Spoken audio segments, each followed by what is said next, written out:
Hello friends welcome to Banita Dipti explores जोठी आपण माने पांती केवल एजुकेशनल वीडियो। आज आमे एई वीडियो रे सप्तम श्रेणी गणित बहिर प्रथम अध्याय आम चारिपटे थिबा बड़ संख्या रो पेज 11 रु पेज 19 भितरे थिबा तुम पई काम बा निजे करी देख सेगुड़िकर समाधान करिबा। जेहेतु गणित बही रे अनुशीलनी दिया जाइनी तेणु जेउठारे तुम पई काम बा निजे करी देख लेखा जाइथिबो तुमे सेगुड़ाक सब अनुशीलनी भाभी तार प्रत्येक प्रश्नर समाधान करिबो। समय नष्ट नकरी वीडियो स्टार्ट करिबा। निकटतम पड़ोसी बड़ संख्या गुड़िक सहित निकटतम हजार लक्ष किंबा कोटी जानिबा उपयोगी अटे। उदाहरण स्वरूप देख एटी लेखा जाइछि 6,62,85,183 तार निकटतम संख्या बा आसन्न मान लिखिबा। प्रथमे लिखिबा निकटतम हजार केते। देख हजार घरे आमर अछि 5,000, 10,000 घरे आमर अछि 85,000। तेणु निकटतम हजार हेले से 5,000 टा टिके आगु को लेखा हबो नले 5,000 टिके पछु को लेखा हबो। सेमिति निकटतम 10,000 रे 10,000 माने केते 85,000, 85,000 टा टिके आगु को लेखा हबो नले 85,000 टिके पछु को लेखा हबो। ता नियरेस्ट होल नंबर माने ता पाखरे थिबा गोटे शून्यर संख्या हेकी हमें लेखिबा। मनेकर तुम पाखरे 22 टी कोड़ी अच्छी किए तुमको पचारिला तुम पाखरे केतेटा कोड़ी अच्छी ताहले तुमे सीटी कौन कहबो पाखापाखि 20 टी कोड़ी मो पाखरे अच्छी। एइठी आमे सेमती एई बड़ संख्यार आसन्न मान लेखिला बेले ता पाख संख्या शून्य संख्या को देखिकी लिखिबा। निकटतम हजार ताहले ए जो बड़ संख्याटा देइची सेठू आमे निकटतम हजार देखिले प्रथमे 85,000 रे 5,000 को लक्ष्य करिबा। कारण 85,000 स्थानटा होची 10,000 स्थान, खाली 5टा होची 1,000 स्थान। पिला माने देख लेखा हेची 5,183 जदि 183 जगार 883, 983 कि 683, 500 रु अधिका लेखा जाई थांता। 5,500 रु अधिका हेले आमे ताकू 6,000 बोली हिसाब करिबा। जदि 5,000 रे शतक स्थान संख्याटा 5 रु कम अछि, 5 रु कम अछि माने 4, 3, 2, 1 जेमती 5,183 लेखा हेची सेई भलिया लेखा थिले आमे ताकू 5,000 बोली ही नबा। त माने 5,000 रु टिकी अधिका माने सेई 5,000। किंतु जदि 5,000 रु बेसी अधिका थांता 5,600, 5,700, 5,800, 5,900 से क्षेत्र रे आमे ताकू 6,000 बोली लेखि थांती। तेणु तार निकटतम हजार होची 5,000 183 की बाद देले। सेमती निकटतम 10,000 10,000 लिखिले आमे एठी 85 की देखिबा। 85,000 माने आमे 80,000 आउ 90,000 तार मझी संख्या होची 85। 85,000 183 ता माने 5,000 रु टिके अधिक। तेणु आमे एठारे 90,000 को नेले 85 परे 90 पड़े। जदि 85,000 स्थान रे 84,000 कि 83,000 लिखि थांते ताहले आमे एठारे 6,62,80,000 बोली हिसाब को नहीं थांते। जेहेतु 85,000 माने 80 आउ 90 तार मझी संख्या हला 85। मु सबले कहिची 5 रु अधिका थिले ता पर संख्या को नब। जेहेतु 85,000 अछि 5,000 पर टिके अधिका तेणु आमे एई क्षेत्र रे 6,62,90,000 बोली हिसाब को नेले। 5 रु टिके अधिका थिले 6 नब, 5 रु टिके कम थिले ता पर संख्या को नब। तेणु 6,62,85,183 85,083 स्थान रे आमे तार निकटवर्ती संख्या 90,000 लिखि परिबा। तेणु 6,62,90,000 हेला तार निकटतम आसन्न मान। एबे देख लेखा जाइछि निकटतम लक्ष्य। लक्ष्य घर माने 72 लेखा जाइछि किंतु लक्ष्य घरे दीटा संख्या अछि।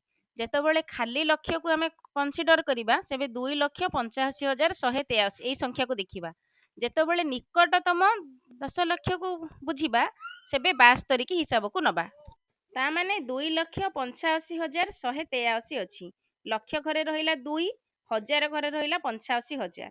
85,000 माने आउ अल्प किछि हेले हमर 3 लक्ष्य होई जिवो। तेणु आमे 2,85,000 जगार 3 लक्ष्य लेखि पारिबा। ता माने 72 लक्ष्यटा हमर 73 लक्ष्य होई जिवो। जदि 85,000 जगार हमर 50,000 थांता कि 40,000 थांता माने 50 रु तळु को थांता 20,000 थांता से जगार आमर सेई 72 लक्ष्य ही थांता। एबे देख निकटतम 10 लक्ष्य आउ 2 लक्ष्य को हिसाब को न नहीं 72 लक्ष्य को हिसाब को नबा।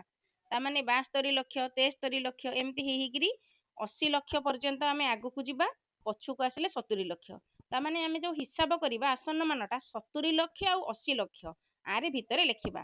ଯଦି 72 ଲକ୍ଷ ମାନେ କ'ଣ 70ରୁ ଟିକେ ଅଧିକା, ତେଣୁ ଆମର ସେଇ 70 ଲକ୍ଷ ହିଁ ରହିବ। ଯଦି 72 ଲକ୍ଷ ଜାଗାରେ 77 ଲକ୍ଷ, 78 ଲକ୍ଷ, 79 ଲକ୍ଷ ଏମିତି ଲେଖାଯାଇଥାନ୍ତା, ତାହେଲେ ଆସନ୍ନ ମାନଟା 6 କୋଟି 70 ଲକ୍ଷ ନ ହେଇକି 6 କୋଟି 80 ଲକ୍ଷ ହେଇଯାଆନ୍ତା। ଯେହେତୁ 70ରୁ ଟିକେ ଅଧିକା ଅଛି, ତେଣୁ ଆମେ ପଛକୁ ପଳେଇ ଆଇଲେ। ତାମାନେ 6 କୋଟି 70 ଲକ୍ଷ ହିଁ ଆମର ଆସନ୍ନ ମାନ ହେଲା। ସେମିତି ନିକଟତମ କୋଟି, ନିକଟତମ କୋଟି ଦେଖ 6 କୋଟି 72 ଲକ୍ଷ। 72 ଲକ୍ଷ ମାନେ କ'ଣ 72 ଲକ୍ଷ 73 ଲକ୍ଷ ଏମିତି 90 ଲକ୍ଷ ହବ, 100 ଲକ୍ଷ ହବ। 100 ଲକ୍ଷ ମାନେ 7 କୋଟି ହେଇଯିବ। ତେଣୁ ଆମେ 7 କୋଟିରୁ ଅଳ୍ପ ଦୂରରେ ଅଛେ, 50 ଲକ୍ଷରୁ ଆଗକୁ ଅଛେ। 50 ଲକ୍ଷରୁ ଆଗକୁ ମାନେ ଆମର ସେଇଟା କ'ଣ 7 କୋଟି ହେଇଯିବ। ଯଦି 50 ଲକ୍ଷରୁ କମ୍ ଥାନ୍ତା, ମନେକର 6 କୋଟି 12 ଲକ୍ଷ କି 15 ଲକ୍ଷ କି 22 ଲକ୍ଷ କି 40 ଲକ୍ଷ, 50 ଲକ୍ଷରୁ କମ୍, ତାହେଲେ ଆମର ସେଇଟା କ'ଣ ହେଇଥାନ୍ତା ସେଇ 6 କୋଟି ହିଁ ରହିଥାନ୍ତା। ଯେହେତୁ 72 ଲକ୍ଷ ଅଛି, 50 ଲକ୍ଷରୁ ଅଧିକା, ତେଣୁ ତାର ପରବର୍ତ୍ତୀ ଆସନ୍ନ ମାନ ହେଲା 7 କୋଟି। ଆମକୁ ଯିଏ ପଚାରିବ ଅନୁମାନରେ 6 କୋଟି 72 ଲକ୍ଷ 85,000 ମାନେ କେତେ ଟଙ୍କା, ଆମେ ସେଠି କ'ଣ କହିବା ପ୍ରାୟ 7 କୋଟି ଟଙ୍କା ହବ। ଏବେ ତୁମେ ମାନେ ବୁଝିପାରୁଥିବ ନିୟରେଷ୍ଟ ହୋଲ୍ ନମ୍ବର ବା ପରବର୍ତ୍ତୀ ଆସନ୍ନ ମାନ ଆମେ କେମିତି ଲେଖିବା। ଏବେ ଏ ବି ଏଇ ଦୁଇଟା ପ୍ରଶ୍ନ କଲେ ତମେ ଭଲ ଭାବରେ ବୁଝିପାରିବ କେମିତି ଆସନ୍ନ ମାନ ଲେଖା ହୁଏ। 3 କୋଟି 87 ଲକ୍ଷ 69,957 ଆଉ 29 କୋଟି 5 ଲକ୍ଷ 32,481। ଦେଖ ଲେଖାଯାଇଛି ନିକଟତମ ହଜାର। ନିକଟତମ ହଜାର ମାନେ ଆମର ପ୍ରଥମ ସଂଖ୍ୟାରେ ଲେଖା ହେଇଛି 9,957। 9,957 ତାମାନେ 957 ପରେ ଆଉ କିଛି ବାଟ ଗଲେ ଆମକୁ ନେକ୍ସଟ ହଜାର ମିଳିବ, ଯାହାକି 10,000 ହବ। ତେଣୁ ଆମେ ଏଠି ନିକଟତମ ହଜାର ଜାଗାରେ 10,000 ଲେଖିବା। 9,000ରେ 1,000 ମିଶିଯିବ, ତାମାନେ 69,000ର ପର ସଂଖ୍ୟା କେତେ 70,000। ତେଣୁ 3 କୋଟି 87 ଲକ୍ଷ 70,000 ଆମର ହେଲା ନିକଟତମ ହଜାର। କିନ୍ତୁ ଯଦି 957 ଜାଗାରେ ଆମର 120 130 ମାନେ 500ରୁ କମ୍ ଥାନ୍ତା, ତାହେଲେ 9,000ଟା ସେଇ 9,000 ଲେଖାଯାଇଥାନ୍ତା, 69,000 ହିଁ ଥାନ୍ତା, ଆମର 70,000 କେବେ ହେଇ ନଥାନ୍ତା। ଶତକ ଘରକୁ ଦେଖିକି ଆମେ ହଜାର ଘରଟାକୁ ଚେଞ୍ଜ କରିବା। ଏଠି ସେମିତି 481 ଲେଖା ଅଛି, 481 ମାନେ 500ରୁ କମ୍ ଅଛି, ତେଣୁ 32,000ଟା ସେଇ 32,000 ହିଁ ରହିବ। ତାମାନେ 29 କୋଟି 5 ଲକ୍ଷ 32,000 ହିଁ ଆମେ ଲେଖିବା। କିନ୍ତୁ ଯଦି 481 ଜାଗାରେ 500 ପରବର୍ତ୍ତୀ ସଂଖ୍ୟା ଲେଖାଯାଇଥାନ୍ତା, 581 681 700 800 ଏମିତି ହଜାରେ ତଳକୁ ଲେଖି ଯାଇଥାନ୍ତା, ତାହେଲେ ଆମେ ସେଟାକୁ 33 ବା 33,000 ବୋଲି ଲେଖିଥାନ୍ତେ। ଏବେ ଉଭୟ ସଂଖ୍ୟାର ନିକଟତମ 10,000 ଲେଖିବା। ପ୍ରଥମ ସଂଖ୍ୟାର 10,000 ଘରେ ଅଛି 69,000। 69 ମାନେ ଆଉ ଟିକେ ଆଗକୁ ଗଲେ ଆମକୁ 70,000 ମିଳିବ। 70,000 69,957। ତାମାନେ ଆମେ ଏଠି କ'ଣ କରିବା 60 ଆଉ 70 ତାରି ମଝିଆମଝି ଦେଖିବା। 60ରୁ 65 ଭିତରେ ଯଦି ଥାନ୍ତା, ତାହେଲେ ଆମର 60,000 ଲେଖିଥାନ୍ତି। ଆଉ 65ରୁ 70 ଭିତରେ ଅଛି 69,000, ଅଳ୍ପ ଟିକେ ହେଲେ 70,000 ହେଇଯିବ। ତେଣୁ ସେଇ କ୍ଷେତ୍ରରେ ଆମେ ଲେଖିବା 3 କୋଟି 87 ଲକ୍ଷ 70,000। ଏଠି ଦେଖ 32,000 ଅଛି, 32,000 ମାନେ 30,000ରୁ ଟିକେ ଉପରକୁ ଅଛି। ଆମେ ଏଠି 30,000 ଆଉ 40,000 ଆ ଭିତରେ ସଂଖ୍ୟା ଦେଖିବା। 32,000 ଲେଖାଯାଇଛି ମାନେ 30,000ର ଟିକେ ଆଗକୁ ଅଛି ସଂଖ୍ୟାଟା, କିନ୍ତୁ 35,000ରୁ କମ୍, ତେଣୁ ଆମର ଏଇଟା 30,000 ହିଁ ଲେଖା ହେବ। କିନ୍ତୁ ଯଦି 32 ଜାଗାରେ 36,000 38,000 ଏମିତି ଲେଖା ହେଇଥାନ୍ତା, ସେଟା 40ର ପାଖ ହେଇଥାନ୍ତା। ଅଧାରୁ ଅଧିକ ହେଲେ ତା ପରବର୍ତ୍ତୀ ହଜାରକୁ ଆମେ ନେବା। ତେଣୁ ଏଇ ଜାଗାରେ ଆମେ ଲେଖିବା 29 କୋଟି 5 ଲକ୍ଷ 30,000। ତାମାନେ ଆମର ନିକଟତମ 10,000 ହେଉଛି 30,000, ସେ 2,000କୁ ବାଦ ଦିଅ। କିନ୍ତୁ 8-9,000 ହେଇଥିଲେ ଆମେ ତାକୁ 40,000 ହିସାବରେ ନେଇଥାନ୍ତି। ଏବେ ଦେଖ ନିକଟତମ ଲକ୍ଷ। ନିକଟତମ ଲକ୍ଷ୍ୟ ହେଲେ ପ୍ରଥମ ସଂଖ୍ୟାର ନିକଟତମ ଲକ୍ଷ୍ୟ ହେଉଛି ଲେଖା ହେଇଛି 7,69,957। ଏଠି ସେମିତି ହିସାବ କରିବା। 7 ଲକ୍ଷ ଲେଖାଯାଇଛି, 69,000 ଲେଖାଯାଇଛି। 69,000 ମାନେ ଏଠି ଆମେ ହଜାରକୁ ନେବା, 50,000ରୁ ଅଧିକା ଅଛି, ତାମାନେ 7,50,000ରୁ ଅଧିକା 69,000, ତାମାନେ ଏଇଟା ଆମର 8 ଲକ୍ଷ ହେଇଯିବ, 88 ଲକ୍ଷ ହବ।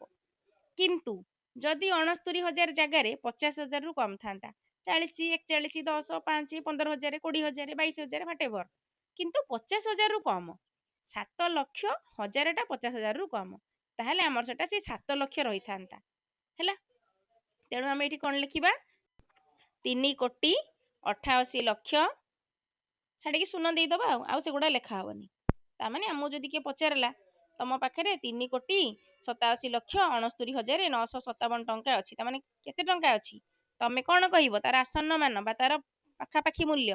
କହିବ 3,88,00,000 ମୋ ପାଖରେ ଅଛି ଆଉ। ତାମାନେ 7,69,000କୁ ତମେ 8,00,000 ହିସାବରେ ନେଲ। ଏଠି ସେମିତି 29,05,32,481। ଏଠି ତ 5,32,000 ଅଛି। 32,000 ମାନେ 50,000ରୁ କମ୍ ଅଛି, ତାମାନେ ସେଇ 5,00,000 ହିସାବରେ ଆମେ ତାକୁ ନେବା। କିନ୍ତୁ ଯଦି 32,000 ଜାଗାରେ 70,000 କି 80,000 କି 90,000 ଥାନ୍ତା, ଆମେ ଏଠି 5,00,000କୁ 6,00,000 ହିସାବରେ ନେଇଥାନ୍ତେ। ଏବେ ତୁମେ ମାନେ ବୁଝିପାରିବନି 5ର ମୂଲ୍ୟ କେତେ? ନିକଟତମ 10,00,000। 10,00,000 ମାନେ ଆମେ ଏଠି 8କୁ ନେବା। 87,00,000 ଲେଖା ହେଇଛି, 80,00,000 ଆଉ 90,00,000 ତା ମଝିର ହିସାବକୁ ନେବା। କୋଟି ଘରେ ତ 3 ରହିଲା। ଯଦି 80,00,000ରୁ 85,00,000 ଭିତରେ ଥାନ୍ତା, ତାହେଲେ ଆମେ ତାକୁ 80,00,000 ହିସାବରେ ନେଇଥାନ୍ତେ। ଯଦି 88,00,000, 89,00,000 ମାନେ 90,00,000 ପାଖାପାଖି ହେବ, 5ରୁ ଅଧିକା 86 ହଉ, 87 ହଉ, 88 ହଉ, 89 ହଉ, ତାହେଲେ ଆମେ ତାକୁ 90,00,000 ହିସାବରେ ନେବା। ଏଠି ଯେହେତୁ 87,00,000 ଅଛି, 87,00,000 ମାନେ 90 ପାଖାପାଖି, ତେଣୁ ଆମେ ଏଠି ଲେଖିବା 3,90,00,000। 5ରୁ ଅଧିକା ହେଲେ ତା ପରକୁ ଯିବ, 5ରୁ କମ୍ ହେଲେ ତା ପୂର୍ବକୁ ଯିବ, ମଝିରୁ ଅଧାରୁ ଅଧିକାକୁ ସବୁବେଳେ ଆମେ ହିସାବକୁ ନେବା ଆଉ। ତେଣୁ 3,90,00,000 ହେଲା ଆମର ଆସନ୍ନ ମାନ। ଏଠି ସେମିତି 29,05,00,000 ଅଛି, 5,00,000 ମାନେ ସେଇ 5,00,000 ରହିବ। ତାପରେ ଲେଖା ହେଇଛି ନିକଟତମ କୋଟି। ଦେଖ 3,87,00,000, ତାମାନେ 87,00,000 ମାନେ 50,00,000ରୁ ଅଧିକା ଅଛି। ଆମେ ଏଠି ଲକ୍ଷ ଘରକୁ ହିସାବ କରିବା। ଯଦି 50,00,000ରୁ ଅଧିକା ଅଛି, ତାହେଲେ ତା ପରବର୍ତ୍ତୀ ସଂଖ୍ୟାଟାକୁ ଆମେ ନେବା। ତା ପରବର୍ତ୍ତୀ 3 କୋଟିଟା ଆମର 4 କୋଟି ହେଇଯିବ। କିନ୍ତୁ ଯଦି 87,00,000 ଜାଗାରେ 50,00,000ରୁ କମ୍ ଥାନ୍ତା, ମନେକର 3,20,00,000 କି 3,30,00,000 କି 3,40,00,000 ଏମିତି ହେଇକି 50ରୁ କମ୍ ଥାନ୍ତା, 50,00,000ରୁ କମ୍, ସେ କ୍ଷେତ୍ରରେ ଆମର ସେଇ 3 କୋଟି ହିଁ ଲେଖାଯାଇଥାନ୍ତା। ଯେହେତୁ 87,00,000ରୁ ଅଧିକା ଏମିତି ଲେଖାଗଲା ଆଉ। ଏଠି ଦେଖ 29,05,00,000 ଅଛି। 5,00,000 ମାନେ 5,00,000କୁ ଆଦୌ ହିସାବକୁ ନିଆଯିବନି, କେବଳ 29 କୋଟି ଲେଖାଯିବ। ଯଦି 5,00,000 ଜାଗାରେ 95,00,000 ଲେଖାଯାଇଥାନ୍ତା କି 60,00,000, 70,00,000 ଲେଖାଯାଇଥାନ୍ତା, 50,00,000ରୁ ଅଧିକା, ତାହେଲେ ସେ କ୍ଷେତ୍ରରେ ଆମର 29 କୋଟିଟା 30 କୋଟି ହେଇଥାନ୍ତା। ଏବେ ତୁମେମାନେ ମୋଟାମୋଟି ଉପରେ ବୁଝିଯିବଣି ଆମେ ନିକଟତମ 1,000, 10,000, ଲକ୍ଷ, 10,00,000 ଆଉ କୋଟି ଲେଖିଲା ବେଳେ କେମିତି ଦେଖିବା। ସବୁବେଳେ 50କୁ ହିସାବକୁ ନେବା। 500, 5,000, 50,000, 50,00,000 ଏମିତି ଦେଖିକି ଆମେ ହିସାବକୁ ନେବା। ଏବେ ଦେଖ ମୋ ପାଖରେ ଏପରି ଏକ ସଂଖ୍ୟା ଅଛି ଯାହାର ନିକଟବର୍ତ୍ତୀ ଏହିପରି 5ଟି ସଂଖ୍ୟା ଲେଖ। 5ଟି କ'ଣ ଅନେକ ସଂଖ୍ୟା ଲେଖି ହେବ। 5 କୋଟି ଦେଇଛି, 5 କୋଟିରୁ ଟିକିଏ ପଛକୁ ଲେଖ, ତାହେଲେ ଟିକିଏ ଆଗକୁ ଲେଖ, ସେ ତାର ନିକଟବର୍ତ୍ତୀ ସଂଖ୍ୟା ହେବ। ତେଣୁ ତମେ ଯାହା ଲେଖିପାରିବ। ମୁଁ ଏଠି ଆନୁମାନିକ 2ଟା ସଂଖ୍ୟା ଲେଖୁଛି, ତୁମେ ଏଇଭଳି ଟିକିଏ ଆଗକୁ ଟିକିଏ ପଛକୁ 1 କମେଇକି 1 ବଢ଼େଇକି 10 କମେଇକି 10 ବଢ଼େଇକି ଯାହା ତୁମର ଇଚ୍ଛା ଲେଖିପାରିବ, କିନ୍ତୁ ବେଶୀ କମେଇବନି।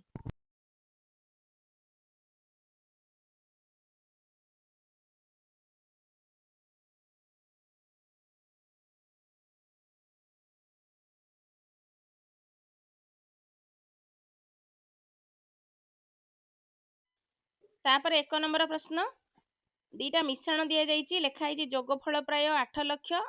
ନମିତାର ଯୋଗଫଳ 8,00,000 ଏବଂ 8,00,000ରୁ ଅଧିକ।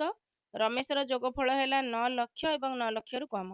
ପିଲାମାନେ ଏଗୁଡ଼ାକରେ ବେଶୀ କିଛି କଷ୍ଟ ପାଠ ନାହିଁ, ମୁଁ ସବୁଗୁଡ଼ାକ ବୁଝେଇଛି, ତମେ ସେଇଗୁଡ଼ାକ ୟୁଜ୍ କରି ୟାକୁ କରିବ। କେବଳ ତୁମର ମିଶାଣ ଫେଡ଼ାଣ ପ୍ରାକ୍ଟିସ୍ ଆଉ ଯାହା ବୁଝେଇଲି ସେଗୁଡ଼ାକର ପ୍ରାକ୍ଟିସ୍ ହେବ।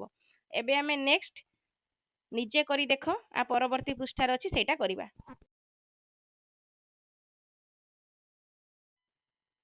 ଦେଖ ପିଲାମାନେ, ଗୋଟିଏ ସହରର ଜନସଂଖ୍ୟା ଦେଇଛି। ସହରର ନାମ ବାମ ପଟରେ ଦେଇଛି, ଡାହାଣ ପଟେ ଜନସଂଖ୍ୟା 2011 ମସିହାରେ କେତେ ଆଉ 2001 ମସିହାରେ କେତେ ଥିଲା। ଏ ଯୋଉଟା ଦେଇଛି କେବଳ ମିଶ୍ରଣ ଫେଡ଼ାଣ। ଦେଖ ଲେଖା ହେଇଛି ଉପରୋକ୍ତ ତଥ୍ୟ ବିଷୟରେ ତୁମ ଶ୍ରେଣୀରେ ଆଲୋଚନା କର। ଉପରୋକ୍ତ ସାରଣୀ ପାଇଁ ଏକ ଉପଯୁକ୍ତ ଶୀର୍ଷକ କ'ଣ ହେବ? ଶୀର୍ଷକ ହେବ ଜନଗଣନା। 2011 ମସିହାରେ ଭୁବନେଶ୍ୱରର ଜନସଂଖ୍ୟା କେତେ ଦେଖିକି ଲେଖିବ। ଆନୁମାନିକ ଭାବରେ 2001 ତୁଳନାରେ ଏହା କେତେ ବୃଦ୍ଧି ପାଇଛି, ଦୁଇଟା ଯାକ ଫେଡ଼ିକି ଲେଖିବ। କେବଳ ମିଶାଣ ଫେଡ଼ାଣ ଏଗୁଡ଼ାକ। 2001 ଆଉ 2011 ମଧ୍ୟରେ କେଉଁ ସହରର ଜନସଂଖ୍ୟା ସର୍ବାଧିକ ବୃଦ୍ଧି ପାଇଛି? ତେଣୁ ପ୍ରତ୍ୟେକ ସହରର ଜନସଂଖ୍ୟା ଅର୍ଥାତ୍ 2011 ମସିହାରେ ଯାହା ଜନସଂଖ୍ୟା ଥିଲା ତା ତୁଳନାରେ 2001ରେ କେତେ ଥିଲା ଉଭୟକୁ ମାଇନସ୍ କଲେ ଜଣାପଡ଼ିବ। ତେଣୁ ଏଗୁଡ଼ାକରେ କେବଳ ତୁମର ଫେଡ଼ାଣ କନସେପ୍ଟ ବା ମାଇନସ୍ଟାକୁ ବେଶୀ କ୍ଲିଅର କରିବା ପାଇଁ ଦିଆଯାଇ ତୁମେ ସବୁ ନିଜେ ନିଜେ କରିବ। ବର୍ତ୍ତମାନ ଗୁଣନର ସଂରଚନା ଦେଖିବା। ବଢ଼ିଆ ପାଠ ଆସିଗଲା। ସଂକ୍ଷିପ୍ତ ପ୍ରଣାଳୀରେ କେମିତି ଗୁଣନ କରିବା। ପିଲାମାନେ ଦେଖ ଗୋଟେ ଏକ୍ଜାମ୍ପଲ ଦେଇଛି 116 ଗୁଣନ 5। 5କୁ ଆମେ ଏମିତି ଭାବରେ ଭାଙ୍ଗିବା ଯେମିତି ଆମର ଶୂନ ହେଉଥିବ। ଶୂନ ହେଲେ ଆମକୁ ଗୁଣିବାକୁ ସହଜ। 116 ଗୁଣନ 5 ଆମେ 5 ଜାଗାରେ 10 ବିଭକ୍ତକ 2 ଲେଖିପାରିବା। 10 ବିଭକ୍ତକ 2 ହେଲେ 116କୁ 2ରେ ହରିଦେଲେ 58। 58 ଦଶା 580। ଏଇଭଳିଆ ପ୍ରଶ୍ନରେ ଆମେ ସବୁବେଳେ 10, 100, 1000 ଏଇଭଳିଆ ଶୂନବାଲା ସଂଖ୍ୟା ନେବା। ଆଉ ସେ ଶୂନବାଲା ସଂଖ୍ୟାଟାକୁ ସେମିତି ରଖିବା, ତାକୁ କଟାକଟି କରିବାନି। ସେମିତି ଥିଲେ ଆମକୁ ଗୁଣିବାକୁ ସହଜ ହେବ। ଦେଖ ଏଇ ନିଜେ କରି ଦେଖ ଯେଉଁ ଲେଖାଯାଇଛି 1 ନମ୍ବର 2 ନମ୍ବର ତୁମେ କଲା ପରେ ସମ୍ପୂର୍ଣ୍ଣ ଭାବେ ବୁଝିପାରିବ।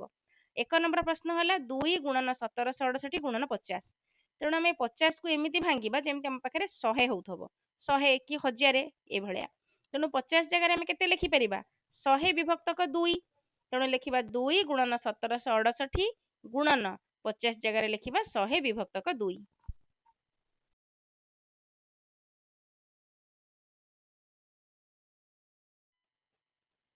ଏବେ ଦେଖ ଉପରେ ଅଛି 2, ଲବରେ 2, ହରରେ 2, 2 2 କଟିଗଲା।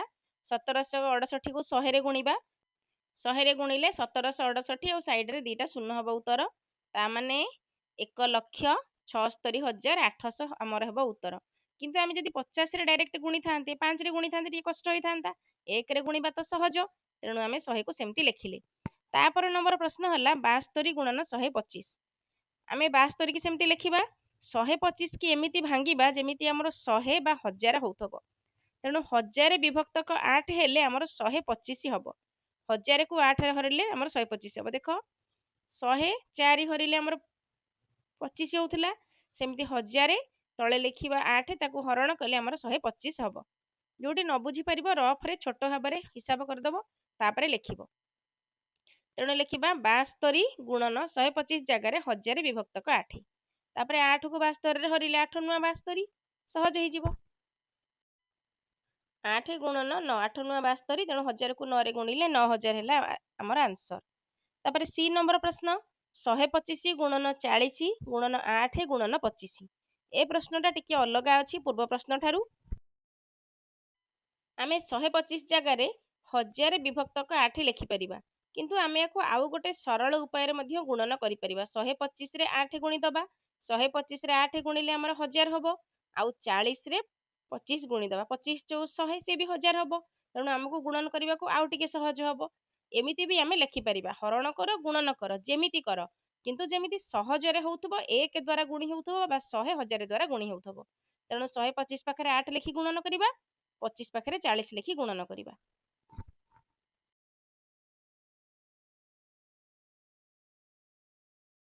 125ରେ 8 ଗୁଣନ କଲେ ସେଇଟା ହେଲା 1000। 25ରେ 40 ଗୁଣନ କଲେ ସେଇଟା ମଧ୍ୟ ହେଲା 1000। 1000କୁ 1000ରେ ଗୁଣିଲେ 3 3 6ଟା ଶୂନ, ତେଣୁ 1ରେ 6ଟା ଶୂନ ଆମର ହେବ ଉତ୍ତର। ବହୁତ ସହଜ ପ୍ରଶ୍ନଟିଏ ଥିଲା। ଏବେ ଡି ନମ୍ବର ପ୍ରଶ୍ନ ନାହିଁ, 2 ନମ୍ବର ପ୍ରଶ୍ନ। 2 ନମ୍ବର ପ୍ରଶ୍ନ ଦିଆଯାଇଛି 25 ଗୁଣନ 12। 25 ଜାଗାରେ ଆମେ ଲେଖିପାରିବା 100 ବିଭକ୍ତକ 4। 100କୁ 4ରେ ହରିଲେ 25 ହେବ। ତେଣୁ ଲେଖିବା 100 ବିଭକ୍ତକ 4 ଗୁଣନ 12। ତାପରେ 4କୁ 12ରେ ହରିଲେ 4 3 12, 130 300 ହେଲା ଆମର ଉତ୍ତର। ତାପରେ ନମ୍ବର ପ୍ରଶ୍ନ ହେଲା 25 ଗୁଣନ 240। 25 ଜାଗାରେ ଲେଖିବା 100 ବିଭକ୍ତକ 4, 240 ସେମିତି 240 ଲେଖିବା। ତେଣୁ 4 କି 240ରେ ହରିଲେ 4 124 ଶୂନ 60। 60କୁ 100ରେ ଗୁଣିଲେ 6, ଏପଟେ 2ଟା ଶୂନ ଏପଟେ ଗୋଟେ ଶୂନ, ସମୁଦାୟ 3ଟା ଶୂନ। ପିଲାମାନେ ଦେଖ କେମିତି ଶୂନ ଗଣିକି ଆମର ଗୁଣନ ହେଇଯାଉଛି। ତେଣୁ ଉଭୟ ପଟରେ ଯେତିକିଟା ଶୂନ ଥିବ ତାକୁ ଲେଖିଦେବ, ସଂଖ୍ୟାକୁ ଗୁଣିକି ଲେଖିଦେବ। 6 କେ 6, ଏପଟେ 2ଟା ଶୂନ ସେପଟେ ଗୋଟେ ଶୂନ ମିଶିକି ହେଲା 3ଟା ଶୂନ। ସେମିତି 250 ଜାଗାରେ ଆମେ ଲେଖିବା 1000 ବିଭକ୍ତକ 4। 1000କୁ 4ରେ ହରିଲେ 250 ହୁଏ, ଗୁଣନ 120। ତେଣୁ 4 କି 120ରେ ହରିଲେ 30 ଚଉ 120। ତେଣୁ 30 କି 1000ରେ ଗୁଣିଲେ କେତେ ହେବ 30,000। ତାପରେ ନମ୍ବର ପ୍ରଶ୍ନ ଦେଖ ଡି ନମ୍ବର 2500 ଗୁଣନ 12। ସେମିତି 2500କୁ ଆମେ କେମିତି ଭାଙ୍ଗିବା 10,000 ବିଭକ୍ତକ 4 1 ରେ 4ଟା ଶୂନ ବିଭକ୍ତକ 4 ତମେ ଏଠି ଲେଖି ସାରିଲା ପରେ ଆଉ ଥରେ ଚେକ୍ କରିଦେବ ପ୍ରକୃତରେ 2500 ହେଉଛି ନା ନାହିଁ 4 ଦୁଣେ 8 ବଢ଼ିଲା ଶୂନ 13 ପଞ୍ଚା 20 2ଟା ଶୂନ ଠିକ୍ ଅଛି। ତେଣୁ ତା ଉପର ପ୍ରଶ୍ନରେ ଦେଖ 250 ଗୋଟେ ବଢ଼େଇକି 2500 କରାଗଲା 120ରୁ ଗୋଟେ ଶୂନ କମିଗଲା ତାମାନେ ଉଭୟ ପ୍ରଶ୍ନର ସମାନ ଉତ୍ତର ହେବ। ତେଣୁ ଏଠି ଲେଖା ହେଲା 12 4 3 12 10,000କୁ 3ରେ ଗୁଣିଲେ 30,000 ହେଲା। ସି ନମ୍ବର ଡି ନମ୍ବର ସମାନ ଉତ୍ତର ହେଲା ପ୍ରଶ୍ନ ଟିକେ ବଦଳି ହେଇଗଲା। ତାପରେ ଇ ନମ୍ବର 25,000 ଗୁଣନ 4,800 ଏଠି ସେମିତି 25,000 ଜାଗାରେ ଇ ନମ୍ବର କେତେ ଲେଖିବା 1 ଲକ୍ଷ ଲେଖିବା ଆଉ ଗୋଟେ ଶୂନ ବଢ଼ିବ 1 ଲକ୍ଷ ବିଭକ୍ତକ 4 ଗୁଣନ 4,800 4 4,800 ଏ ଦୁଇଟା କଟା ହେବ ତେଣୁ 4 ଆଗ ହରିକି ଦେଖିଦିଅ ପ୍ରକୃତରେ 25,000 ହେଉଛି ନା ନାହିଁ 25 ଚଉ 100 ଆଉ 3ଟା ଶୂନ ତାମାନେ ଠିକ୍ ଅଛି 4,800 4ରେ ହରିଲେ 12 ଚଉ 48 12 ଆଉ 2ଟା ଶୂନ ତେଣୁ 1200 ଏପଟେ ହେଲା 1 ଲକ୍ଷ ସଂଖ୍ୟା ଦୁଇଟା ଗୁଣିଦେବା 12 କିଏ 12 ଶୂନ ତକ ଗଣିକି ଲେଖିଦେବା 3 2 5 2 7 1 2 3 4 5 6 7 ତାପରେ କମା ଦେଇଦେଇ ଇଣ୍ଡିଆନ୍ ସିଷ୍ଟମ ଅନୁସାରେ ଲେଖିଦେବା 2 2 ଆରମ୍ଭରୁ 3 ଶେଷ ଆଡ଼ିକି 2 ଏବେ ଆମର ଏଇ ନମ୍ବର ପ୍ରଶ୍ନର ସମାଧାନ ହେଇଗଲା।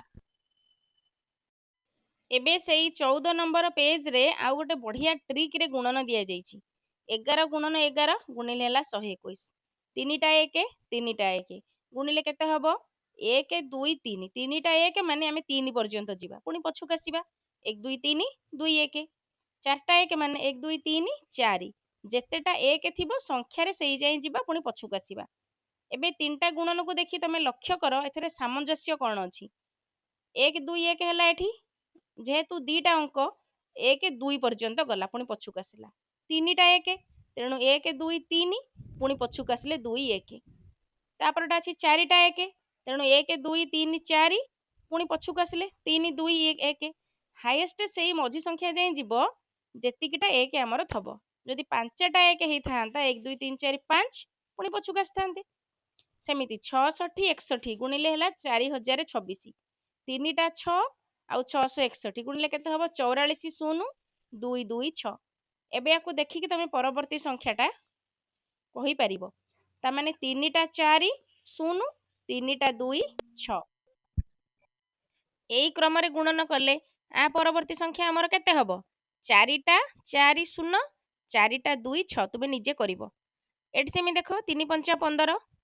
33 କି 35ରେ ଗୁଣିଲେ ଆମର କେତେ ହେବ 1 1 5 5 ତାପରେ 333 335 ୟାକୁ ଗୁଣିଲେ କେତେ ହେବ ଏଇଟା ଗୁଣନ କଲେ 3ଟା 1 3ଟା 5 ସେମିତି ତା ପରବର୍ତ୍ତୀ ସଂଖ୍ୟାକୁ ମଧ୍ୟ ଗୁଣନ କରି ଲେଖିପାରିବ 4ଟା 1 4ଟା 5 ସେଇ କ୍ରମରେ ତାମାନେ 3 3 3 4ଟା 3 ଗୁଣନ 3ଟା 3 5 ତାର ଉତ୍ତର ହେବ 4ଟା 1 1 1 1 1 5 5 5 5 ତା ପରବର୍ତ୍ତୀ ସଂଖ୍ୟା ତୁମେ ଲେଖିପାରିବ ଗୋଟେ ଟ୍ରିକ୍ ଏବେ ଶେଷ ପ୍ରଶ୍ନଟାକୁ ଦେଖ କେତେ ବଢ଼ିଆ ମଜାଦାର ପ୍ରଶ୍ନ 101 ଗୁଣନ 101 101ରେ 101 ଗୁଣିଲେ ଆମର ହେବ 1 0 2 0 1 ଦ୍ୱିତୀୟଟା ହେବ 1 0 4 0 4 ତୃତୀୟଟା ହେବ 1 0 6 0 9 ଦେଖ ଏଇ ଯେଉଁ ଆମେ କ୍ରମଟି ଲେଖିଛେ ଏ କ୍ରମର 1 10 7 ଶତକ ସଂଖ୍ୟାକୁ ଦେଖ ଶତକ ସଂଖ୍ୟାରେ 1 1 ମିଶିଛି 1 1 2 ଆଉ ଏକକ ଘର ସଂଖ୍ୟାରେ 1 1 ଗୁଣା ହେଇକି ଲେଖା ହେଇଛି 1 1 ମିଶିଲେ ହେଲା 2 ଆଉ 1 1 ଗୁଣିକି ହେଲା 1 ଦ୍ୱିତୀୟ ସଂଖ୍ୟାକୁ ଦେଖ ସେମିତି 102 102 2 2 ମିଶିଲାରୁ ହେଲା 4 2 2 ଗୁଣନ କଲେ ହେଲା ମଧ୍ୟ 4 ତୃତୀୟ ସଂଖ୍ୟାକୁ ଦେଖ 103 ଗୁଣନ 103 ତୃତୀୟ ପ୍ରଶ୍ନଟା ଦେଖ ତେଣୁ 3 3 ମିଶିଲେ 6 3 3 ଗୁଣନ କଲେ ହେଲା 9 ଏବେ ତୁମେ ମାନେ ବୁଝିପାରୁଥିବ ପ୍ରଥମ ପ୍ରଶ୍ନ ଦ୍ୱିତୀୟ ପ୍ରଶ୍ନ ତୃତୀୟ ପ୍ରଶ୍ନ ସାମଞ୍ଜସ୍ୟ କ'ଣ ଅଛି ସେଇଭଳି ଆମେ ତା ପରଗୁଡ଼ାକ ଲେଖିପାରିବା 4 4 ମିଶିଲେ 8 4 ଚଉ ହେଲା 16 ସେମିତି ଯଦି 105 ଗୁଣନ 105 ଲେଖିବା ସେମିତି ବି ଲେଖିପାରିବା ଆଉ ପିଲାମାନେ ଟିକେ ବୁଝେଇ ଦଉଛି ନେକ୍ସଟ ଭିଡ଼ିଓରେ ମୁଖ୍ୟ ଅନୁଶୀଳନୀ ଷ୍ଟାର୍ଟ କରିବା ଅଜବ ପ୍ରଶ୍ନ ଦ୍ୱାରା ଉତ୍ସାହିତ ହୋଇ ନମିତା ପଚାରିଲା ମୁଁ ପ୍ରତିଦିନ 100 କିମି ଯାତ୍ରା କରିବି ତେବେ 10 ବର୍ଷରେ ଚନ୍ଦ୍ରକୁ ପହଞ୍ଚି ପାରିବି କି ପୃଥିବୀ ଆଉ ଚନ୍ଦ୍ରର ଦୂରତା ହେଲା ଏତିକି ସେ 1 ବର୍ଷରେ କେତେ ଦୂରତା ଅତିକ୍ରମ କରିଥାନ୍ତା ପ୍ରତିଦିନ ଯାଉଛି 100 କିମି ତାହା ମାନେ ସେ ଏକ ଦିନରେ କେତେ କିମି ଯିବ 100 କିମି ଗୁଣନ 365 ତେଣୁ 365 ଗୁଣନ 100 ହେଲେ 365ରେ 2ଟା ଶୂନ ଏତିକି କିଲୋମିଟର। ତେଣୁ 10 ବର୍ଷରେ ଏତିକି ଦୂରତା ଯାତ୍ରା କରିପାରିବ। ତାର ଆଉ 10 ଗୁଣା ହେବ। ତାମାନେ 365 ଶୂନ ଶୂନ ଗୁଣନ 10। ତାମାନେ 365ରେ 3ଟା ଶୂନ 365,000 ବା 3,65,000 କିମି ସେ ଯାତ୍ରା କରିବ। ତୁମର ଗୁଣନ କନସେପ୍ଟ, ମିଶାଣ ଫେଡ଼ାଣ ଏଇ କନସେପ୍ଟକୁ ବେଶୀ ଆହୁରି ସାର୍ପ କରିବା ପାଇଁ ଏସବୁ କରାଯାଇଛି। ତମେ ଏଗୁଡ଼ା ସବୁ ନିଜେ କରିବ। ଦେଖ ଆଉ ଗୋଟେ ଲେଖାଯାଇଛି, ଯଦି ଗୋଟିଏ କାଗଜ ଫର୍ଦ୍ଦର ଓଜନ 5 ଗ୍ରାମ ହୁଏ, ତେବେ ଏକାଥରକେ 1 ଲକ୍ଷ କାଗଜ ଫର୍ଦ୍ଦକୁ ତୁମେ ଉଠାଇ ପାରିବ କି? ଗୋଟିଏ କାଗଜର ଓଜନ ହେଉଛି 5 ଗ୍ରାମ। 1 ଲକ୍ଷ, ତାମାନେ 1 ଲକ୍ଷରେ 5 ଗୁଣିଥିଲେ ଆମର କେତେ ହେବ? 5 ଲକ୍ଷ। 5 ଲକ୍ଷ ଗ୍ରାମ ମାନେ ସେ ହେଲା 500 କିଗ୍ରା। ଗୋଟେ ଛୋଟ ପିଲା, ତୁମ ବୟସର 12-13 ବର୍ଷର ପିଲା 500 ଗ୍ରାମ କାଗଜ ଉଠେଇ ପାରିବ କି? ଉଠେଇ ପାରିବନି। ତେଣୁ ନା। ଯଦି ସାରା ବିଶ୍ୱରେ ପ୍ରତି ମିନିଟରେ 250ଟି ଶିଶୁ ଜନ୍ମ ହୁଅନ୍ତି, ତେବେ ଗୋଟିଏ ଦିନରେ 1 ମିଲିୟନ ଶିଶୁ ଜନ୍ମ ହୋଇପାରିବେ କି? ଦିନକ ହେଉଛି 24 ଘଣ୍ଟା, ଘଣ୍ଟାକୁ ହେଉଛି 60 ମିନିଟ। ଗୋଟିଏ ମିନିଟରେ 250 ଶିଶୁ ଜନ୍ମ ହୁଅନ୍ତି। ତେଣୁ 250 ଗୁଣନ 24 ଗୁଣନ 60। ଆମେ ୟାକୁ ଟିକେ ସରଳ ଉପାୟରେ ଗୁଣନ କଲେ 1000 ବିଭକ୍ତକ 4। 1000କୁ 4ରେ ହରିଲେ 250 ହେବ। ଗୁଣନ 24 ଗୁଣନ 60। 424, 636, 36 କି ଇଏ 1000 ଗୁଣନ 0। ତାମାନେ 36ରେ ସମୁଦାୟ 3ଟା ଶୂନ ଦିଆହେବ, 4ଟା ଶୂନ। ତାମାନେ 3,60,000। ତେଣୁ ଏତିକି ଶିଶୁ ଜନ୍ମ ହେବେ। 1 ମିଲିୟନ ଏଇଟା ନୁହେଁ, ମିଲିୟନରୁ କମ। ଏଇଟା 3,60,000 ବୋଲି ହିସାବ କରାଯିବ। ୟା ପର ସଂଖ୍ୟାଟା ମିଲିୟନ ହେଇଥାନ୍ତା। ତୁମେ 1 ମିଲିୟନ ମୁଦ୍ରା ଗୋଟିଏ ଦିନରେ ଗଣି ପାରିବ କି? 1 ମିଲିୟନ ମାନେ 1ରେ 6ଟା ଶୂନ। ତେଣୁ ଲେଖା ହେଇଛି 1 ସେକେଣ୍ଡରେ 1ଟି ମୁଦ୍ରା ଗଣନ କରିବ। 1 ସେକେଣ୍ଡରେ 1 ମୁଦ୍ରା ମାନେ ଗୋଟିଏ ଘଣ୍ଟା ହେଉଛି 60 ମିନିଟ, ଗୋଟିଏ ମିନିଟ ହେଉଛି 60 ସେକେଣ୍ଡ। ତେଣୁ ଗୋଟିଏ ଘଣ୍ଟା ହେଉଛି 3600 ସେକେଣ୍ଡ। ତେଣୁ 24 ଘଣ୍ଟା ଗୁଣନ 3600 ସେକେଣ୍ଡ ହେଲେ ଆମେ ଗୋଟେ ସେକେଣ୍ଡରେ ଯେତିକି ମୁଦ୍ରା ଗଣୁଛୁ ସେତିକିଟି ମୁଦ୍ରା ଗଣିବା। ତେଣୁ 3600 ଗୁଣନ 24, 3600କୁ 24ରେ ଗଣିଲେ ଯେତିକିଟି ମୁଦ୍ରା ହେବ, ଆମେ ଗୋଟେ ଦିନରେ ସେତିକିଟି ମୁଦ୍ରା ଗଣିବା। କିନ୍ତୁ 1 ମିଲିୟନ ତ ବହୁତ ବଡ଼, 1ରେ 6ଟା ଶୂନ, ସେତିକି କ'ଣ ଗଣି ହେବ କି? ତେଣୁ ଗଣି ହେବ ନାହିଁ। 3600 ସେକେଣ୍ଡ ଗୁଣନ 24 ଘଣ୍ଟା ଗୁଣିଲେ ହେଉଛି 86,400ଟି ମୁଦ୍ରା। ଜଣେ ପିଲା ଦିନକୁ 86,400ଟି ମୁଦ୍ରା, ମୋତେ ଲାଗୁଛି ଗଣି ପାରିବ ନାହିଁ। ଆଉ 1 ମିଲିୟନ ତ ବହୁତ ଦୂରର କଥା। ପିଲାମାନେ ତୁମର ମିଶାଣ ଫେଡ଼ାଣ ଗୁଣନ ହରଣ ଏସବୁ କନସେପ୍ଟ କ୍ଲିୟର ହେବା ପାଇଁ ଏଗୁଡ଼ାକ ଦିଆଯାଇଛି। ଆମେ ନେକ୍ସଟ ଭିଡ଼ିଓରେ ଏ ଚାପ୍ଟରର ଫାଇନାଲ ବା ସବୁଠାରୁ ବଡ଼ ଅନୁଶୀଳନୀ ନିଜେ କରି ଦେଖ, ଯେଉଁଟା ଲେଖାଯାଇଛି ସେଇଟା କରିବା। ନେକ୍ସଟ ଭିଡ଼ିଓକୁ ୱେଟ୍ କର। Stay connected.